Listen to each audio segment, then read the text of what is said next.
So I don't know if you guys have been following what's going on in the Middle East. I've been following it. I find it really interesting. And everybody wants to know whether the US is going to join the war, meaning the start of World War III. So we find out supposedly tonight whether World War III is going to start. So originally I was thinking it's not going to happen. It doesn't really make sense. I feel like we live in too much of like a modern day age for us to actually break out into a world war. But I've kind of changed my mind a little bit, and I won't be surprised if we do end up going to war, and I'll explain why. So at the turn of every decade, the world changes. Something happens drastic in the world, and the world completely changes as we know it. So at the turn of the century, 9/11 happened. That changed the West as we know it forever. 10 years later, we had a massive financial crisis, which changed everything.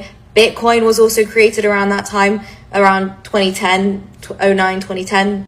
And then 10 years later, we had the great scamdemic. In 2020, we had COVID, which completely changed the world as we know it forever. And then in 2030, we're supposed to have the Great Reset, the 2030 agenda. But I've been saying this for a while, and I've actually been talking about this mainly on Twitter. But I've been saying that I think the 2030 agenda is going to be brought earlier to 2025, just because of how fast the world is evolving because of technology and AI. Whatever was needed to change in the world in 2030, it needs to be brought earlier to 2025. So there's only 6 months left of this year. How do we change the world as we know it forever? Well, a world war, a complete restructuring of not just the Middle East, but the world entirely. So Russia and China, Pakistan would all back, of course, Iran. The West and America would back Israel. It would change everything as we know it forever. I've been watching the channel for a long time, but I was afraid to get involved in the bombs. Honestly, I was afraid you were fraud.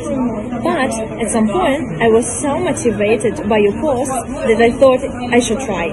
And damn it, this is the best decision of my life. Now I don't miss a single pump. My life has changed dramatically. Thank you for that.